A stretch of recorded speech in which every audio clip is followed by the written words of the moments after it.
6వ తరగతిలో మనం మొదటి పాఠంలోకి అడుగుపెట్టాం. అంతకంటే ముందుగా మనం పాఠ్య భాగంలో అంటే పాఠం యొక్క ఈ యొక్క టెక్స్ట్ బుక్లో స్టార్టింగ్లో ఉన్న కొన్ని అంశాల మీద మనకి అవగాహన ఉండాలి టీచర్లు.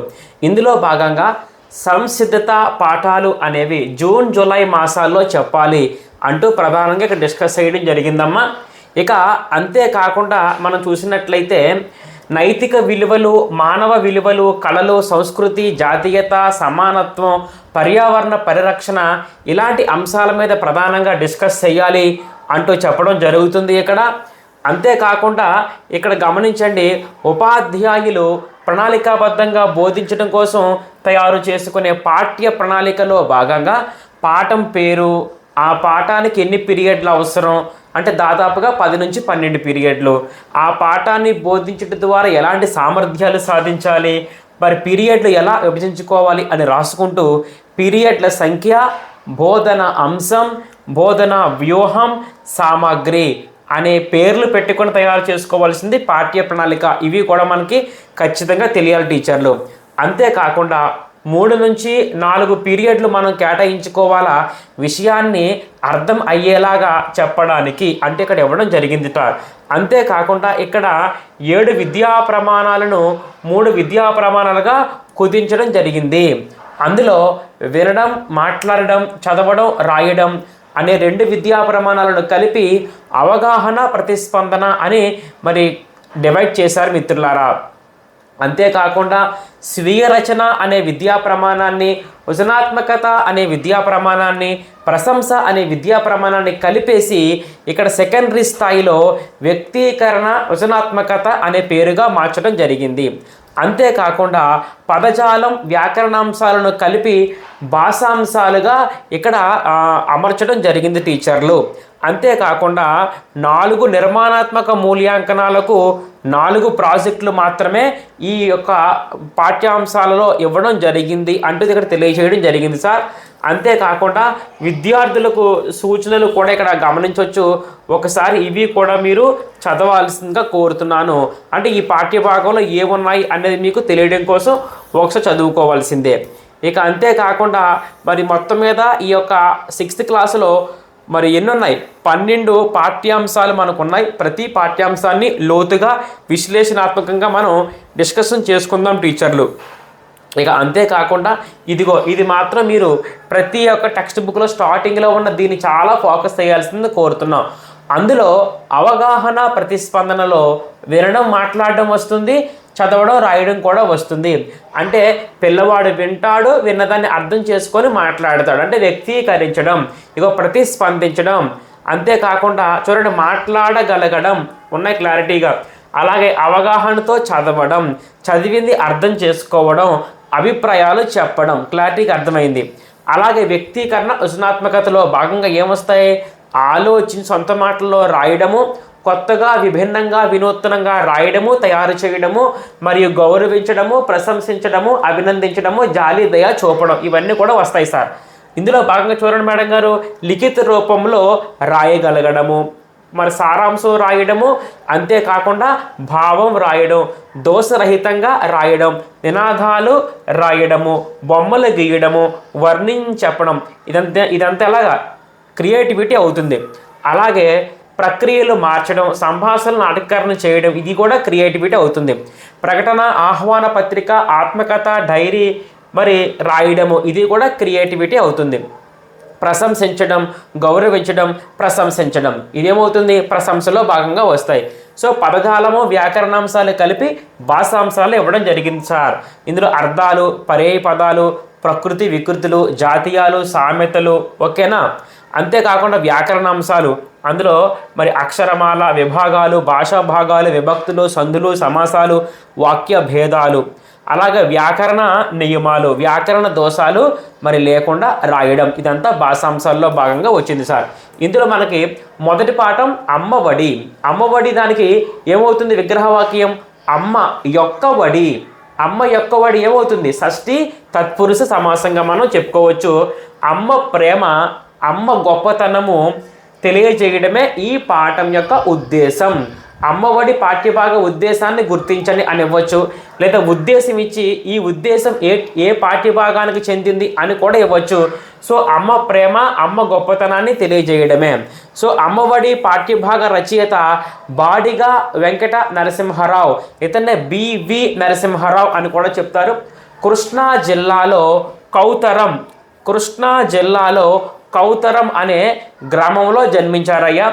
బాలరసాలు, పాలబడి పాటలు, ఆవు, హరిశ్చంద్ర, బాలతనం, చిన్నారి లోకం, పోలబాలలు, ఋతువాణి ఇలాంటి 17 పుస్తకాలు పిల్లల కోసం రాశాడు. బాలబంధుగా ఇతను ప్రసిద్ధులు. బాల సాహిత్యాన్ని ఇంపార్టెంట్ బిట్టిది, బాల సాహిత్యాన్ని ఉద్యమ స్ఫూర్తితో వ్యాప్తి చేయడం తన జీవిత ధ్యేయంగా బివి నరసింహారావు పెట్టుకున్నారు. బివి నరసింహారావు జీవిత ధ్యేయాన్ని గుర్తించండి అని అడిగినట్లయితే బాల సాహిత్యాన్ని ఉద్యమ స్ఫూర్తితో వ్యాప్తి చేయడమే. అంతేకాకుండా వెంజమూరి లక్ష్మీ నరసింహారావు గారు రాసిన అనార్కలి అనే నాటకంలో అనార్కలి పాత్ర ధరించి అనార్కలి నరసింహారావు గారు కూడా పేరు పొందారు. అయితే బివి నరసింహారావు గారు రాసినటువంటి సంపూర్ణ రచనలు 2వ సంకలనంలోనిది అమ్మఒడి పాఠ్యభాగ రచయిత. అయితే మరి బాడి వెంకట నరసింహారావుకి 2గా పిలుచుకుంటాం ఇద్దరిని. ఎలాగా? ఫస్ట్ ఏంటి, బాలబంధుగా ఇతను ప్రసిద్ధులు, అలాగే అనార్కలి నరసింహారావు ప్రసిద్ధులు. అయితే గమనించండి, అనార్కలి అనే నాటకాన్ని రాసింది బాడిగ వెంకట నరసింహారావు కాదు, వెంజమూరు లక్ష్మీ నరసింహారావు. కన్ఫ్యూజ్ పడకండి. అనార్కలిలో అనార్కలి పాత్ర వేసిందైతే బివి నరసింహారావు, కానీ అనార్కలి నాటకం రాసిందైతే వెంజమూరి లక్ష్మీ నరసింహారావు. ఇతను రాసిన పుస్తకాల్లో కొన్ని పుస్తకాలు ఇచ్చాడు సార్. ఎలా గుర్తుపెట్టుకోవాలంటే బాల చిన్నారి ఆవు పాలు తాగి ఒక ఋతువులో పూలు కోసింది అని గుర్తుపెట్టుకోవాలి. బాల చిన్నారి ఆవు పాలు తాగి ఋతువులో పూలు కోసింది. సో బాల అంటే బాల రసాలు, బాలతనం, బాల చిన్నారి అంటే చిన్నారి లోకం, ఆవు పాలు అంటే ఆవు, హరిశ్చంద్ర, పాలబడి పాటలు, ఋతువులో పూలు కోసింది అంటే ఋతువాణి మరియు పూల బాలలు. మొత్తం మీద 17 పుస్తకాలు ఇతను రాయడం జరిగింది. ఈ పాఠ్యభాగం బివి నరసింహారావు సంపూర్ణ రచనలు 2వ సంకలనంలోనిది అని గుర్తుపెట్టుకోవాలి టీచర్లు. ఓకే, అనార్కలి ఎవరు రాశారు? వెంజమూరి లక్ష్మీ నరసింహారావు అని గుర్తుపెట్టుకో. ఇక తర్వాత చూడండి అమ్మ, ఇందులో ఇదిగో అమ్మ చాలా జాగ్రత్తగా మనం ఇక్కడ నేర్చుకుందాం సార్. అమ్మఒడి చదువుల బడి, మా అమ్మఒడి నాకొక గుడి, అమ్మ చూపును వరబడి, దైవమ్ము కంటెను త్వరబడి, అమ్మ చెప్పిన సుద్దులు అనిశమ్ము చెప్పిన బుద్ధులు, అమ్మ పెదవుల హాసము నిత్యమ్ము మాగు వికాసము, అమ్మ మంజుల భాషణం శ్రావ్యము వీణుల భూషణం. అమ్మఒడి చదువుల గుడి, అమ్మఒడి డ్యాస్, అమ్మఒడి చదువుల గుడి, మా యమ్మఒడి డ్యాస్ నాకొక గుడి, మాయమ్మ, మా ప్లస్ అమ్మ మాయమ్మ ఎలాగంసంది అవుతుంది. నాకు ఒత్తు సంధి అవుతుంది. అమ్మ చూపును వరవడి, దైవమ్ము కంటేను త్వరపడి, అమ్మ చెప్పిన శుద్ధులు అనిసమ్ము చెప్పిన బుద్ధులు, అమ్మ పెదవుల హాసము నిత్యము మాకు వికాసము, అమ్మ మంజుల భాషణం శ్రావ్యము వీణుల భూషణం. అంటే ఇక్కడ ఇవ్వడం జరిగింది సార్. చూడండి, ఇందులో ఫస్ట్ మనం చెప్పినట్లయితే 2 కూడా క్లారిటీగా మనకు అర్థమవుతున్నాయి. ఇక 3 చూడండి అమ్మ, అమ్మ చూపును వరవడి, దైవమ్ము కంటే త్వరపడి అర్థమవుతుంది. అమ్మ చెప్పిన శుద్ధులు అంటే మంచి మాటలు, అమ్మ చెప్పిన మంచి మాటలు అనిసమ్ము అంటే ఎల్లప్పుడూ కూడా బుద్ధులు వివేకము ఇస్తుంది. అమ్మ పెదవుల హాస్యము నిత్యము మాకు వికాసము అంటే తెలివితేటలు. అమ్మ మంజుల భాషణం అంటే మృదువైన మాటలు. ఇక మంజుల అనే పదానికి అందమైన అనే పేరు కూడా వస్తుంది సార్. శ్రావ్యంగా ఉంటుంది. వీణుల అంటే చెవులకు. భూషణం అంటే అలంకారం అని గుర్తుపెట్టుకో. అలాగే చూడండి అమ్మ, తర్వాత ఇంకేముంది, నెక్స్ట్ కంటిన్యూషన్ చూడండి ఒకసారి. అమ్మ హృది అనురాగము దివ్యము భవ్యము యోగము. అమ్మ హృది అనురాగము డాష్ డాష్ డాష్ అంటాడు. దివ్యము భవ్యము యోగము. అమ్మ చల్లని కరములు దానమ్మునకు ఆ కరములు. ఇది మ్యాచింగ్లో ఇస్తాడు. ఫర్ ఎగ్జాంపుల్ ఇటువైపు ఏమో జాబితా 1లో అమ్మ హృది అనురాగము, అమ్మ చల్లని కరములు, అమ్మ చరణ తలమ్ములు, అమ్మ కన్నుల కాంతులు ఇస్తాడు. అటువైపు ఏమో ఈ పేర్లు ఇస్తాడు. దివ్యము భవ్యము యోగము అంటే జాబితా 2లో దానమ్మునకు ఆకరములు, క్షేమము పండు పొలమ్ములు ఇలా ఇస్తాడు. మ్యాచింగ్ చేసుకో అంటాడు. అంటే మనకు క్లారిటీగా మనకు తెలియాలి ఇది. అమ్మ హృది అనురాగము దివ్యము భవ్యము యోగము. చూడండి ఇందులో దివ్యము అంటే ఉత్తమము, అంతేకాకుండా భవ్యము అంటే శుభకారము, భవ్యం అంటే శుభకారం, యోగము అంటే అన్నిటినీ కూడా సమకూర్చేది అని చెప్పవచ్చు. అమ్మ చల్లని కరములు దానమ్మునకు ఆ కరములు. అమ్మ చల్లని కరములు దానమ్మునకు ఆ కరములు. ఆ కరములు అంటే నిలయాలు అని చెప్పవచ్చు. అమ్మ చరణ తలమ్ములు క్షేమము పండు పొలమ్ములు. అమ్మ చరణము అంటే కాళ్ళు, అమ్మ కాళ్ళు. తలమ్ములు, తలమ్ములు అంటే ఇక్కడ నేల. క్షేమము పండు పొలమ్ములు. అమ్మ కన్నుల కాంతులు లోకానికి సుఖశాంతులు.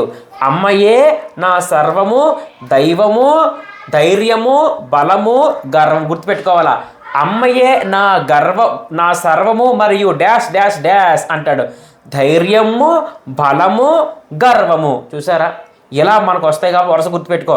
సర్వము ధైర్యము బలము గర్వము, సర్వము ధైర్యము బలము గర్వము. ఇలా ప్రతీది కూడా మనకు చాలా క్లారిటీగా గుర్తుండాలి టీచర్లు. సో దీనికి సంబంధించినటువంటి ఒకసారి మనము చూడండి, ఒకసారి దీనికి సంబంధించిన మరి సారాంశాన్ని మనం చూసినట్లయితే మనకు అర్థమైపోతుంది. సార్, మా అమ్మ తన ఒడిలోనే నాకు ఎన్నో సంగతులు నేర్పిన నా తొలి గురువు. నన్ను ఎల్లప్పుడూ కాపాడుతూ బాగోగులు చూసే నా ప్రత్యక్ష దైవం. అందుకే మా అమ్మ ఒడి నాకు బడి గుడి.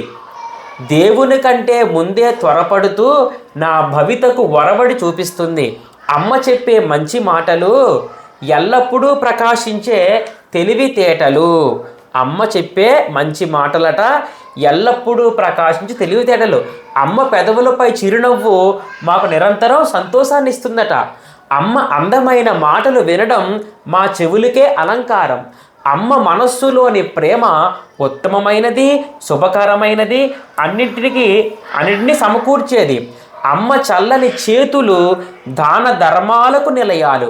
అమ్మ పాదాలు తాకిన నేల శుభాలు పండించే పొలం వంటిది. అమ్మ కళ్ళల్లోని కాంతులు లోకానికి సుఖాన్ని శాంతిని ఇస్తాయి. అమ్మే నా ధైర్యం బలం గర్వం సర్వస్వం. ఇలా ఇచ్చాడు మేడం గారు. ఈ మొత్తం సారాంశం అంతా మనకు చాలా క్లారిటీగా ఐడియా ఉండాలి. చూడండి, అమ్మ ఒడి చదువుల గుడి. అంతేకాకుండా మా అమ్మ ఒడి నాకొక బడి. అంటే చూడండి, ఫస్ట్ ఏమో అమ్మ ఒడి చదువుల బడి. మా అమ్మ ఒడి నాకొక గుడి, ఇది అన్నమాట. తర్వాత అమ్మ చూపును వరవడి దైవము కంటేను త్వరపడి. దైవం అంటే దైవం కంటే ముందే త్వరపడుతూ నా భవితకు వరవడి చూపిస్తుంది. అలాగే అమ్మ చెప్పిన శుద్ధులు అంటే అమ్మ చెప్పిన మంచి మాటలు శుద్ధులు. అనిసమ్ము ఒప్పిన బుద్ధులు. చూసారా, అంటే ఎల్లప్పుడూ ప్రకాశించే తెలివితేటలు. ఈ మంచి మాటలు ఎల్లప్పుడూ ప్రకాశించే తెలివితేటలు ఇక్కడ ఇవ్వడం జరిగింది సార్. తర్వాత అమ్మ పెదవుల హాసము అంటే అమ్మ పెదవులపై చిరునవ్వు. నిత్యము మాకు వికాసము, మాకు నిరంతరము సంతోషాన్ని ఇస్తుంది. గుర్తుపెట్టుకోవాలా, మంచి మాటలట ప్రకాశించి తెలివితేటలట. మంచి మాటలు ప్రకాశించి తెలివితేటలు. అలాగే చిరునవ్వు నిరంతరం సంతోషం అని గుర్తుపెట్టుకో. అలాగే మంచి మాటలు తెలివితేటలు. మంచి మాటలేమో తెలివితేటలు, లింక్ చేసుకో. చిరునవ్వేమో సంతోషం.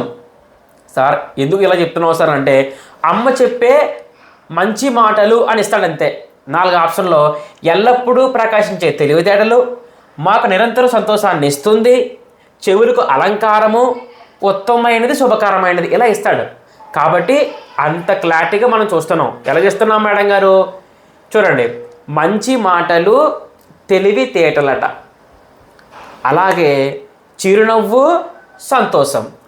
అమ్మ అందమైన మాటలు వినడం, అమ్మ మంజుల భాషణం, ఆ మాటలు వినడం. శ్రావ్యము వీణుల భూషణం, మా చెవులకు అలంకారం. మాటలు వినడం మా చెవులకు అలంకారం. దాన్నే అమ్మ మంజుల భాషణం, శ్రావ్యము వీణుల భూషణం. టెక్స్ట్ బుక్ ముందు పెట్టుకోండి. నేను చెప్పే ప్రతి పదాన్ని కూడా ఖచ్చితంగా మీరు రాసుకోండి. ఏ బుక్ చదవకండి, కరెక్ట్గా ఇలా ఫాలో అయ్యి సరిపోదు. ఎందుకంటే మనం అన్ని బుక్స్ రిఫర్ చేసి మీరు పడాల్సిన కష్టం మేము పడి మీకు ఈజీగా అందిస్తున్నాం. అమ్మ మనస్సులోని ప్రేమ ఉత్తమమైనది, శుభకరమైనది, అన్నింటినీ సమకూర్చేది. అమ్మ మనస్సులోని ప్రేమ, అమ్మ హృది అనురాగము. అమ్మ మనస్సులోని ప్రేమ దివ్యము అంటే ఉత్తమమైనది, భవ్యము అంటే శుభకరమైనది, యోగము అన్నిటినీ కూడా సమకూర్చేది. అలాగే అమ్మ చల్లని కరములు అంటే అమ్మ చల్లని మేలైన చేతులు, కరములు, దానమ్మునకు ఆ కరములు, దానమ్మునకు ఆ కరములు అంటే ఈ చల్లని చేతులు దాన ధర్మాలకు నిలయాలు.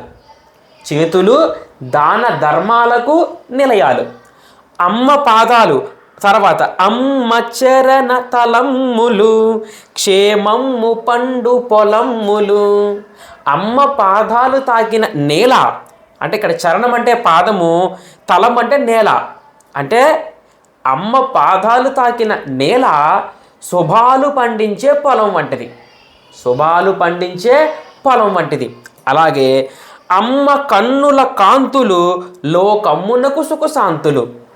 అమ్మ కన్నుల కాంతులు, అమ్మ కళ్ళల్లోని కాంతులు లోకానికి సుఖశాంతులు, లోకానికి సుఖాన్ని శాంతిని ఇస్తుంది.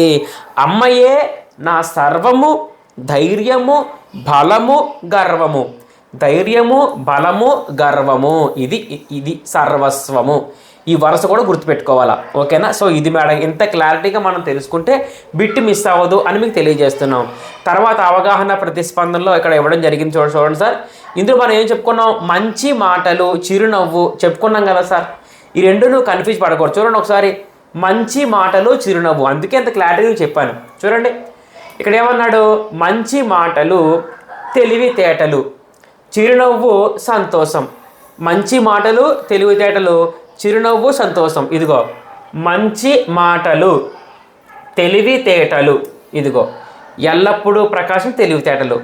అలాగే చిరునవ్వు సంతోషం. దాన ధర్మాలకు నిలయాలు అమ్మ చల్లని చేతులు. అదనమాట, గుర్తుపెట్టుకో. అందుకు చాలా ఇంపార్టెంట్ ఇది. మంచి మాటలు తెలివితేటలు, చిరునవ్వు సంతోషం, అదనమాట. ఇది మేడం గారు జాగ్రత్తగా మనం గమనించినట్లయితే అది. నాన్నంటే సంద్రమంతా సముద్రం, సంద్రమంతా గాంభీర్యం, కొండంత ధైర్యం, నా పాలిట కల్పవృక్షం, అది కూడా గుర్తుపెట్టుకో. సో ఈ పాఠంలో భాగంగా మరి కొన్ని ప్రకృతికి వికృతులు ఉన్నాయి. మీ పాఠ్యపుస్తకం రాసుకోండి. ఇందులో అంబ, అమ్మ. సో అమ్మకు వికృతి ఏమవుతుంది? అంబ అవుతుంది.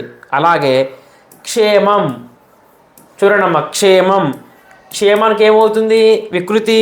సేమం. అలాగే గర్వము వికృతి ఏమవుతుంది? గరువము. ఇవన్నీ ఏరి మీకు ఇస్తున్నాం. అలాగే హృదయం, ఇవి పాఠ్యభాగాల్లో ఉండవు కానీ డిఎస్సిలో అడుగుతాడు. యద లేదా ఎడద లేదా డెంధము అని కూడా చెప్పొచ్చు, డెంధము అని కూడా చెప్పొచ్చు. స్థలం అనే దానికి వికృతి తలం అవుతుంది. సో ఇంత క్లారిటీగా మనం గుర్తుండాలి సార్. ప్రకృతి వికృతులు కూడా మనం కవర్ చేసేస్తాం టీచర్లు. ఇక ఇందులో భాగంగా మనం చెప్పినట్లయితే చూడండి అమ్మ, ఒకసారి అలా పైకి వెళ్ళినట్లయితే ఇందులో చూడండి, ఇదే మనకి పైన ఇవ్వడం జరిగింది టీచర్లు. చూడండి టీచర్లు, అయితే ఇందులో భాగంగా మనం గమనించినట్లయితే సమాస పదాలు కూడా ఉన్నాయి, అవి కూడా మీకు ఇవ్వడం జరిగింది సార్. ఇందులో విశేషణ పూర్వపద కర్మధార్య సమాసంలో మనం చెప్పినట్లయితే ఒకటోదేమో మంజుల భాషణం, మంజుల భాషణం ఒకటోది. రెండోది చల్లని కరములు, చల్లని కరములు రెండోది. సో ఫస్ట్ది ఏంటి? మంజుల భాషణం అంటే మంజులమైన భాషణం. చల్లని కరములు, చల్లనైన కరములు విశేషణ పూర్వపద కర్మధార్య సమాసం అవుతాయి ఈ రెండు కూడా. అలాగే వీణుల భూషణం, చూడండి వీణుల భూషణం అనేది ఒక పదం. అంతేకాకుండా అమ్మఒడి, ఇది చెప్పుకున్న ఆల్రెడీ మీకు. అమ్మఒడి ఏమవుతుంది? అమ్మ యొక్క వడి, షష్ఠి తత్పురుష సమాసం. అలాగే వీణులకు భూషణం, వీణులకు భూషణం, ఇది కూడా షష్ఠి తత్పురుష సమాసంగా మనం చెప్పుకోవచ్చు. అలాగే సుఖశాంతులు, సుఖశాంతులు అనే పదం మనం చూసుకున్నాం గేయంలో భాగంగా. ఇది సుఖము శాంతి, సో ఇదేమవుతుంది? ద్వంద్వ సమాసం అవుతుంది. అలాగే కన్నుల కాంతులు, పదం పేరు ఏం పేరమ్మా? కన్నుల కాంతులు. ఏమవుతుంది? కన్నుల ఎందలి కాంతులు, కన్నుల ఎందలి కాంతులు షష్ఠి తత్పురుష సమాసంగా మనం చెప్పుకోవచ్చు టీచర్లు. ఓకేనా? సో ఇవి మన పాఠ్యభాగంలో భాగంగా మనం ఏరుకోరు రాయడం జరిగిందమ్మా. తర్వాత వ్యక్తీకరణ సృజనాత్మకతలో భాగంగా ఉన్నాయి మేడం గారు. ప్రశ్నకు సమాధానం రాయడం మేడం గారు. ఇవన్నీ కూడా స్వీయ రచనలో భాగంగా మనం చెప్పుకోవచ్చు టీచర్లు. ఇక అంతేకాకుండా ఇగో గేయాన్ని పొడిగించడం అనేది సృజనాత్మకత అవుతుందని మనం తెలుసుకోవాలి. ఇక అంతేకాకుండా చూడండమ్మా, ఇదిగో భాషాంశాల్లో భాగంగా ఇక్కడ వర్ణమాల ఇవ్వడం జరిగింది టీచర్లు. ఇక వర్ణమాల తర్వాత మనకి ఇక్కడ ఈ ఫిల్ చేయమన్నాడు. ఇవేమి మనకి డిఎస్ఎల్ బిట్లు ఏమి రావు ఇవి. తర్వాత ఇందులో భాగంగా మనకి చూడండమ్మా, దీని కిందన ఉన్నది ఒకసారి మనం గమనిద్దాం. దీని కింద ఏమున్నాయి అనేది మనం గమనిద్దాం టీచర్లు. ఇదిగో ఇక్కడ ఈ పదాలు ఒకసారి మనం చూసుకోండి సార్. ఇందులో ఫస్ట్ ఇక్కడ కరము, కరము అని వచ్చిందా సార్. అలాగే చలం, చలం అనే పదం వచ్చింది. పథకం, పథకం అనే పదాలు వచ్చాయి. ఈ పదాలకు అర్థాలు మీ యొక్క టెక్స్ట్ బుక్లు రాసేసుకోవాలి టీచర్లు. ఇందులో ఫస్ట్ కరం అంటే చేయి, అందరికీ తెలిసిందే ఇది కరము. ఇక్కడ కరం అంటే గాడిద, తెలిసిందే. అలాగే చలం అంటే కదలిక, తెలిసిందే కదా. ఇది చూడు, చలం అంటే నెపము, చూసుకో ఈ పదం. చలం అంటే ఏంటమ్మా? నెపము అని అంటాం, చూడండి ఒకసారి. ఇక అలాగే పథకం, పథకం అంటే బహుమతి అని అంటాం. పథకం అంటే బహుమతి అని చెప్పొచ్చు. పథకం అంటే రాసుకోవాలి పుస్తకాల్లో, బహుమతి అని అంటాము. పథకం అంటే ఎత్తుగడ అంటాం, పథకం అంటే ఎత్తుగడ అంటాం. అలాగే లత, లత అంటే అందరికి తెలిసి కదా తీగ. అలాగే కథ అంటే జరిగినది, జరిగినదే ఏమంటాం? కథ అని చెప్పొచ్చు. అలాగే పరం, ఫలం, పరం అంటే తరువాత అని చెప్పొచ్చు, పరం అంటే తరువాత అని చెప్పొచ్చు. అలాగే అన్యము అని కూడా చెప్పొచ్చు, అన్యము అని కూడా చెప్పొచ్చు. ఫలం అంటే పండు అని కూడా చెప్పొచ్చు. ఇక తర్వాత చూడండమ్మా, ఇందులో ఇక్కడే ఉన్నాయి చూడండి ఒకసారి. ఇందులో భాగంగా ఫస్ట్ నుంచి గజం, గజం అంటే ఏనుగు. ఘనం అంటే గొప్పతనం, మేఘుడు అని కూడా చెప్పుకోవచ్చు, మేఘము. ఘనం అంటే మేఘము అని కూడా చెప్పుకోవచ్చు. జనం అంటే ప్రజలు, జసం అంటే చేప అని చెప్పొచ్చు. డంబం అంటే గొప్పలు చెప్పుకోవడం, ఢంక అంటే పెద్ద డప్పు. అలాగే దళం అంటే ఆకు, గుంపు అనొచ్చు. దళం అంటే ఆకు, గుంపు అని కూడా చెప్పొచ్చు. ధనం అంటే డబ్బు. బలపం అంటే కఠిని అని చెప్పొచ్చు అమ్మా, అంటే రాసుకునే సాధనాలు అనమాట. కఠినం చెప్పుకోవచ్చు, రాసే సాధనం. భరతం అంటే కష్టమైన పనిని ఇష్టం లేకుండా చేయడము, అంటే కక్ష సాధింపు అని చెప్పొచ్చు. నీ భరతం పడతా నేడు అంటాం కదా, భరతం.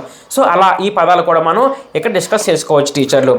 ఇక అందులో భాగంగా ఇందులో సంయుక్తాక్షర పదాలు, ద్విత్వాక్షర పదాలు కూడా ఉన్నాయి టీచర్లు.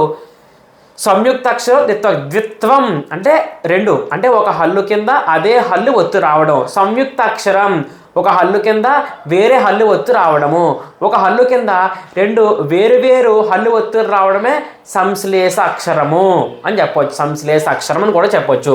సో ఇందులో మరి మాతృదేవోభవ, పితృదేవోభవ ఇవ్వడం జరిగింది సార్. మాతృదేవోభవ, పితృదేవోభవ అంటారు పెద్దలు.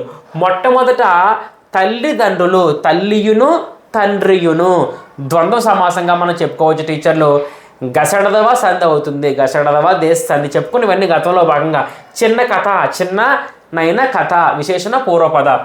సో చిన్న చిన్న కథలు పురాణాల్లో ఉన్నాయి. తల్లిదండ్రులను పూజించడం ఎంత ముఖ్యమో ఇక్కడ చెప్పడం జరిగింది టీచర్లు. ప్రతి సంవత్సరం వినాయక చవితి పూజ చేస్తాం. ఏ పూజ? వినాయక చవితి పూజ చేస్తాం. వినాయక వ్రత కథను వింటూ ఉంటాము.